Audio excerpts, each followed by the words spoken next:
Every time I get to this parashah, I think of the same story. I've shared it with you before, but it was several years ago, and I'm sure you've forgotten. But it's a great, great story. It's by, no, I actually hope you remember, Jerry. I hope you remember.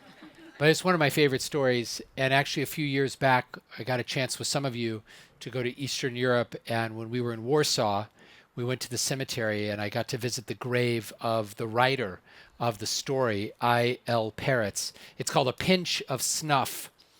And in this story, he relates how one day Satan, a lot of people don't realize this, but Satan, that's a Hebrew word. It appears first in the Hebrew Bible, the prosecuting attorney for heaven, as it were, but also known as the tempter of humanity. In this story, Satan's in his office and he's going through his ledgers, and all of a sudden, oy vey, he realizes that there is a name of a human being on earth and there are no sins in the ledger alongside the name. It's blank.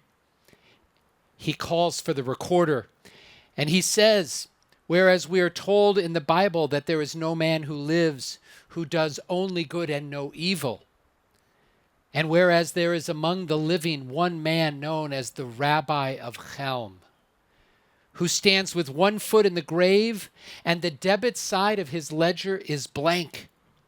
Therefore, says Satan, in order that the Torah of Moses be true, let the Rabbi of Chelm be delivered into the power of the evil one. Now, all the demons know exactly what this means. A challenge. A challenge has been offered. Who will be able to successfully tempt the Rabbi of Chelm into transgression?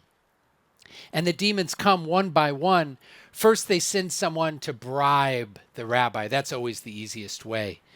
But the Rabbi of Chelm has no interest in material possessions, couldn't care less. Then they send Lilith to seduce him. That's another way people sometimes foul up.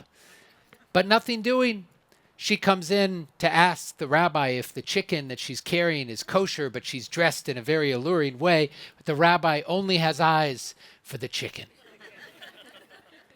Finally, a sly little demon says, I got this. Let me give it a go. Now, this demon knew something that the others didn't, and that is the one and only vice of the Rabbi of Chelm. You see, every Shabbat afternoon, after a hard week working in the congregation for the Jewish people, I can't relate at all because my job is easy. But just imagine a rabbi who toils and toils. And on Shabbat afternoon before services, he allows himself this one little pleasure. He goes for a pre-Shabbat walk. And he's got it all worked out. If he leaves his house and walks about 1.5 miles outside of town, there's a beautiful oak tree. He sits under the oak tree and he takes from his pocket a little tiny box of snuff. And he takes one little pinch of snuff and he enjoys that. And he sits for a few more minutes. He lingers. He puts the box back in his pocket and he walks home, and the timing is perfect every week. He gets back just in time to give his wife a kiss for Shabbat and go to shul. So the demon knows this and wants to tempt him into transgression. So what does the demon do? The demon gets up in the middle of the night on Thursday and he picks up the tree and he moves it 0.5 mile further away. So lo and behold, what happens the next day? The Rabbi of Chelm goes for his Shabbat walk. It seems a little farther than usual, but there's the tree off in the distance. He sits down under the tree. He enjoys his snuff, and he turns to head back home, and he notices to his horror that the sun is setting. He's not going to make it home in time. He doesn't know what happened. He must have fallen asleep. He's confused, and he starts running to get back in time, forgetting that he's carrying the box of snuff. Now, if you know your laws of Shabbat, you know that as soon as the sun sets, if he's outside the city limits carrying the box of snuff, what has he done? He's violated the laws of Shabbat, which is a very, very grave sin. And that's exactly what happens.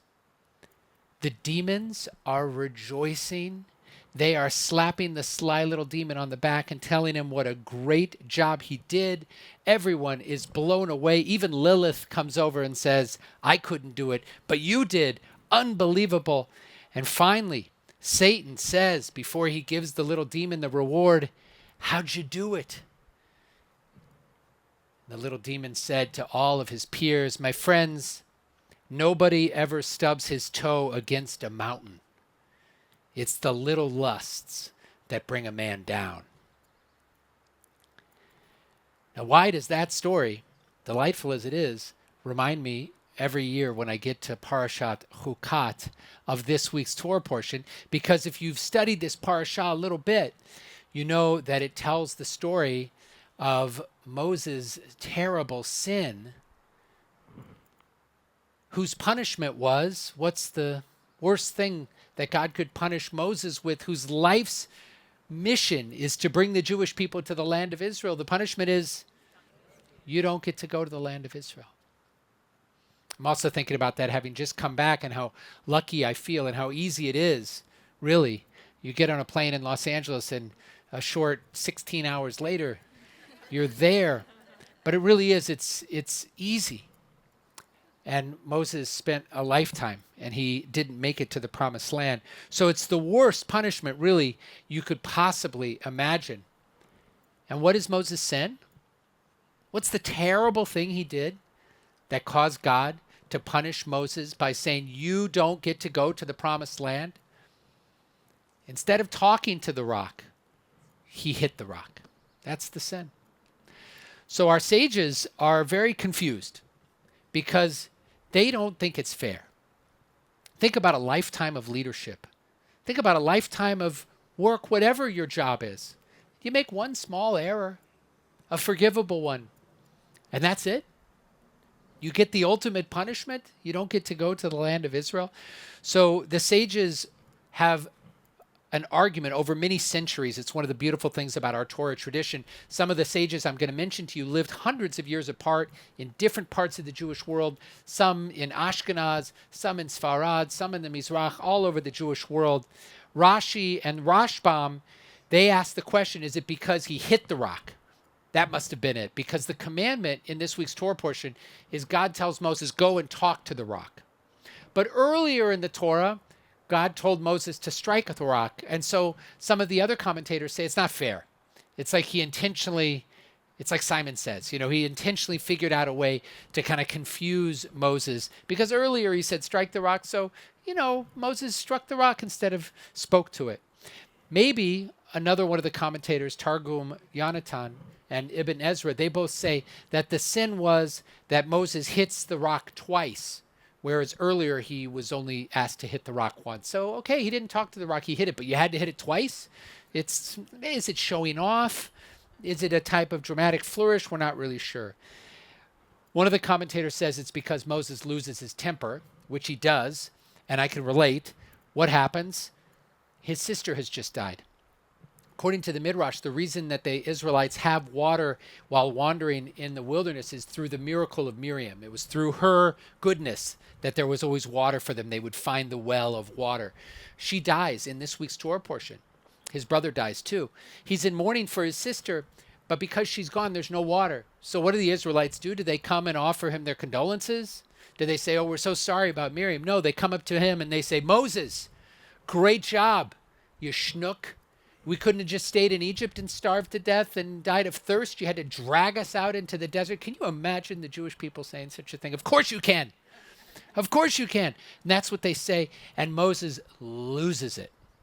He loses it. And he stands up and he says, listen, you rebels, shall we bring water from this rock? And then he hits the rock. So maybe it's because he lost the temper. Maybe it's because he calls them rebels. But he does that multiple times in the Torah. And what it means is they're rebelling against God. It's a rebellion to say, oh, you dragged us out here? Because after all, what had God just done for them? Only redeemed them from slavery, performed all the miracles, split the sea, but instead they complain. But the answer actually, and this is the connection to the story by I.L. Peretz, the answer is the sin that Moses commits is one, not word, One letter. One letter. He says, before he hits the rock, he says the word notzi. Shall we bring forth? Now you might know that root from hamotzi lechem min haaretz. It's the same word. He says, shall we, notzi maim, shall we bring water out of this rock? Probably meaning me and Aaron, my brother, because his sister's already died. But what should he have said instead of notzi? He should have said yotzi with a yud. Shall God bring water out of this rock for you? So the sin is that Moses kind of puts himself in the miracle. It's like he's taking the water out of the miracle. He's not taking the water out of he's taking the water out of the rock. It's not him, it's God. And so according to the Bechor Shor, the commentator who offers this insight, Moses' sin was a sin of arrogance. He's implying that he's performing the miracle and not God. And in some ways, in so doing, he's failing to sanctify God. The point, though, is that sometimes it's the smallest thing that can have consequences that are terrible. Sometimes it can happen in our own lives. I've been thinking this last week, there was a report issued by the Israeli military, a special inquiry about what went wrong on October 7th. And if you have a chance to read it, I recommend it because it's chilling, just the layers and layers of missing it. Little misses, and then they compounded, and it added up to a unspeakable tragedy. God willing, we'll never experience that kind of misstep. But I'm sure each one of us can look back in our lives at one little moment where we made one little error that had consequences that were quite extreme and quite extraordinary. And it reminds us how careful we need to be with our words, how careful we need to be with our actions. And it also reminds us that we can do all the right things almost all of the time. But sometimes there are little mistakes that will cause terrible, terrible damage to us and to others. It reminds us of how fragile and how frail life can be. But I think the hopeful and inspiring part of that story is perhaps to flip it upside down and say there are little mitzvahs we can do, little kindnesses we can do that might be just as trivial, but going the other way. Just one small little kindness that we didn't really think about. One little act of consideration that it's not like we really planned it out. We just did a nice thing. And maybe that can have those ripples. Maybe that can have those repercussions as well. So the pinch of snuff in this week's parashah remind us to take extra care so that we don't trip over those little lusts and failings that can bring a person down, and inspire us to make those little efforts to try to make the world a better place in small ways that can have those repercussions in large ways. Ken Yehi Ratzon, may this be God's will. May this be our will as well.